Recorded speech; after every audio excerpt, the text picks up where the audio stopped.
Selamat siang. Perkenalkan, nama saya Paramita Karsani. Saya dari Prodi Akuntansi. Saya ingin mempresentasikan tugas ujian tengah semester, yang dimana tugas ujian tersebut mencari jurnal lalu dianalisis, dimana dalam jurnal tersebut saya mengambil judul yaitu implementasi teknologi blockchain dalam rantai pasokan manajemen bisnis. Untuk materi yang akan saya bahas dalam presentasi ini yaitu yang pertama, pendahuluan, kedua, pengertian blockchain, tiga, manajemen rantai pasok dan tantangannya, keempat, implementasi blockchain dalam rantai pasokan, kelima, manfaat blockchain dan tantangan dalam rantai pasokan, enam, bagaimana analisis implementasi blockchain dalam rantai pasokan. Untuk materi yang akan saya bahas dalam presentasi ini yaitu yang pertama, pendahuluan, kedua, pengertian blockchain, tiga, manajemen rantai pasok dan tantangannya, keempat, implementasi blockchain dalam rantai pasokan, kelima, manfaat blockchain dan tantangan dalam rantai pasokan, enam, bagaimana analisis implementasi blockchain dalam rantai pasokan. Pengertian blockchain.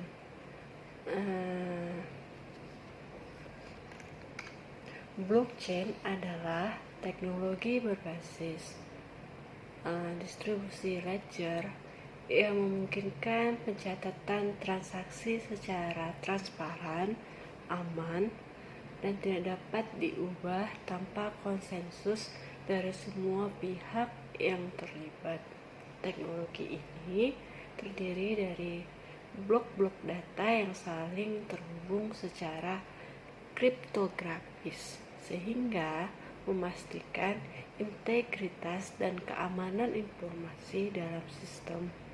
Dalam konteks rantai pasokan, blockchain dapat digunakan untuk mencatat setiap tahap dalam perjalanan produk dari pemasok hingga konsumen akhir, sehingga meningkatkan akurasi pelacakan dan mengurangi risiko penipuan ataupun manipulasi data. Manajemen rantai pasok dan tantangannya. Manajemen rantai pasok mencakup koordinasi dan integrasi aktivitas yang melibatkan pemasok, produsen, distributor, sehingga pelanggan untuk memastikan kelancaran aliran barang dan imporsi. Tantangan utama dalam rantai pasokan meliputi kurangnya transparansi, keterlambatan dalam berbagi informasi, serta risiko pemalsuan produk dan ketidakefisienan operasional. Dengan meningkatnya kompleksitas rantai pasokan global, perusahaan membentuk solusi inovatif untuk meningkatkan visibilitas dan efisiensi dalam operasional mereka. Untuk selanjutnya yaitu implementasi blockchain dalam rantai pasokan, di mana blockchain telah digunakan dalam berbagai sektor untuk meningkatkan transparansi dan efisiensi rantai pasokan. Berikut adalah beberapa contoh implementasinya, yaitu satu,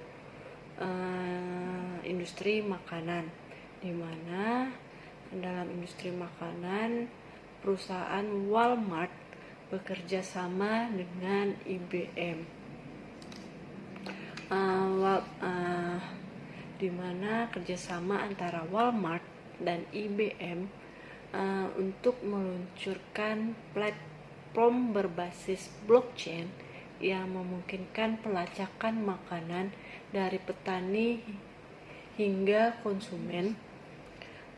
Platform ini meningkatkan transparansi dalam rantai pasokan makanan dan memungkinkan pelacakan barang dalam hitungan detik yang sebelumnya bisa memakan waktu berminggu-minggu.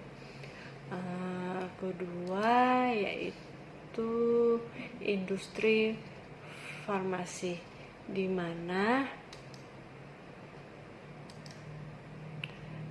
dalam industri farmasi yaitu kerjasama antara Pfizer dan Merck,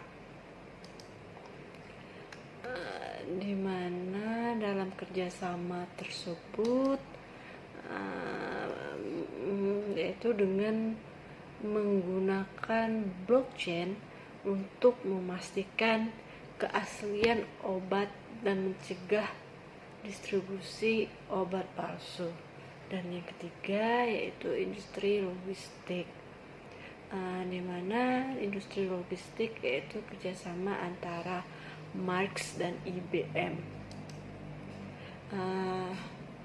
Perusahaan pengiriman global Marx bekerjasama dengan IBM untuk mengembangkan TradeLens, sebuah platform blockchain yang memungkinkan pelacakan pengiriman kapal secara lebih efisien.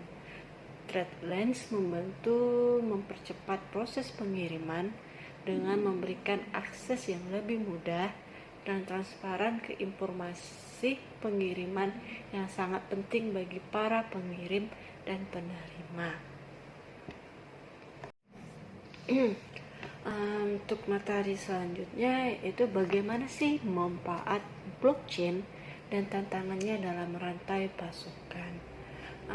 Penerapan blockchain sendiri dalam rantai pasokan memberikan beberapa manfaat utama, di antaranya yaitu transparansi, di mana semua pihak dalam rantai pasokan dapat mengakses data yang secara real time sehingga mengurangi risiko informasi yang tidak akurat atau dimanipulasi.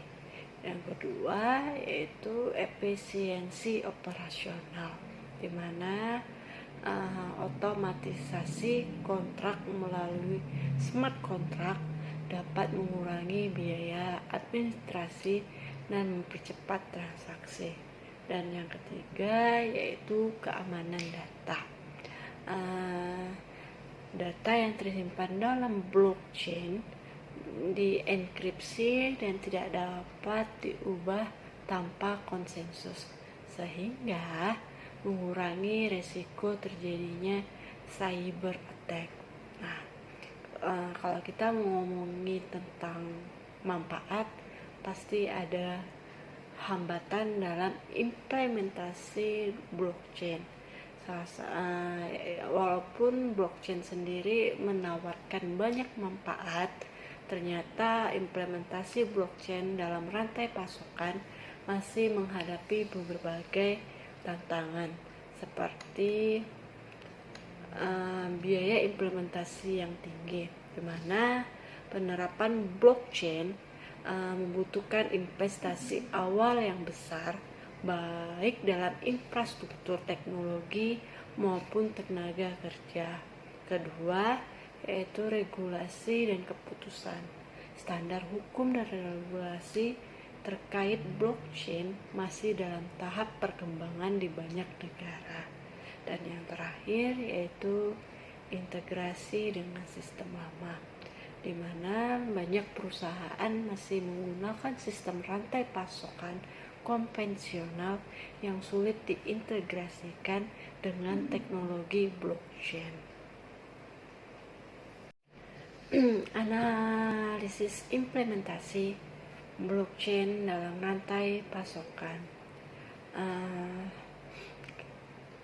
Kita tahu kelebihan blockchain dalam manajemen rantai pasokan mempunyai banyak kegunaan, sehingga membuat semua pihak dalam rantai pasokan dapat mengakses informasi yang sama secara real time, sehingga mengurangi resiko terjadinya manipulasi data dan meningkatkan akurasi pelacakan produk. Sedangkan dari segi kelemahan blockchain dalam implementasi rantai pasokan masih menjadi hambatan.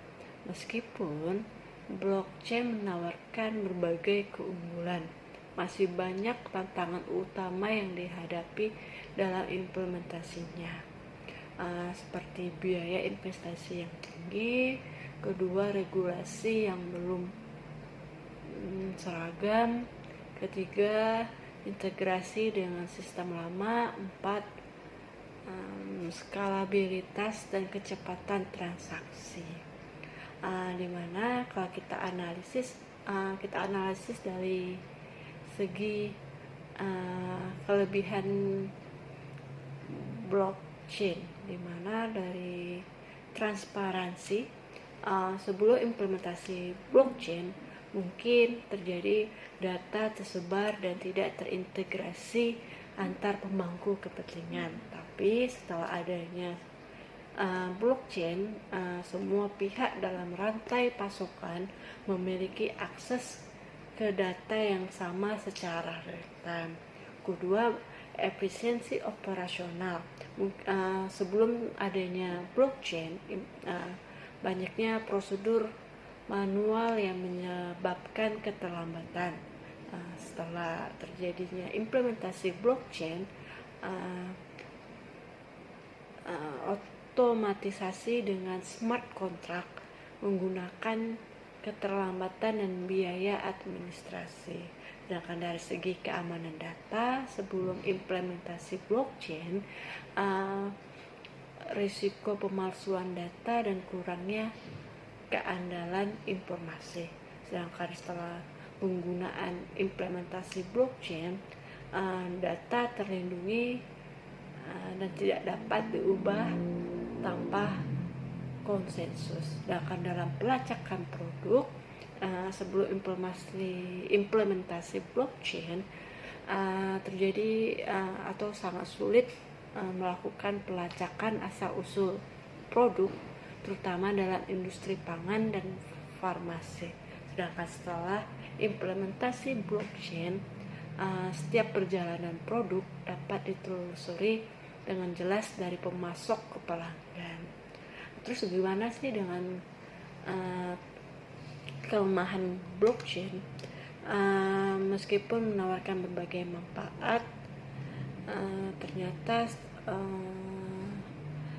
implementasi blockchain masih menghadapi beberapa tantangan yang kita tahu tadi, seperti biaya implementasi yang tinggi, di mana banyak perusahaan, terutama usaha kecil dan menengah, masih enggan mengadopsi blockchain karena tingginya biaya implementasi awal dalam infrastruktur teknologi dan pengembangan sumber daya manusia. Kedua, yaitu yang kita tahu tadi, regulasi yang belum seragam, di mana regulasi terkait blockchain masih belum seragam di berbagai negara. Hal itu menyebabkan ketidakpastian hukum dalam penerapannya, terutama dalam aspek kontrak digital dan perlindungan data. Dan yang ketiga, yang kita tahu tadi, integrasi dengan sistem lama, di mana banyak perusahaan yang masih menggunakan sistem manajemen rantai pasokan konvensional yang pastinya tidak kompatibel dengan teknologi blockchain, sehingga memerlukan upaya besar dalam integrasi sistem. Yang terakhir yaitu skalabilitas dan kecepatan transaksi, di mana beberapa platform blockchain masih menghadapi masalah skalabilitas, di mana proses transaksi dalam blockchain dapat lebih lambat dibandingkan sistem konvensional yang sudah mapan. Nah, dari hal tersebut dapat kita simpulkan bahwa keberhasilan implementasi blockchain dalam rantai pasokan sangat bergantung dengan beberapa faktor, seperti 1. Kesiapan teknologi, 2. Dukungan regulasi, 3. Kemampuan pemangku kepentingan untuk beradaptasi, dan yang terakhir pastinya yaitu pemilihan platform blockchain yang sesuai. Demikianlah presentasi saya, kurang dan lebihnya saya ucapkan terima kasih. Selamat sore.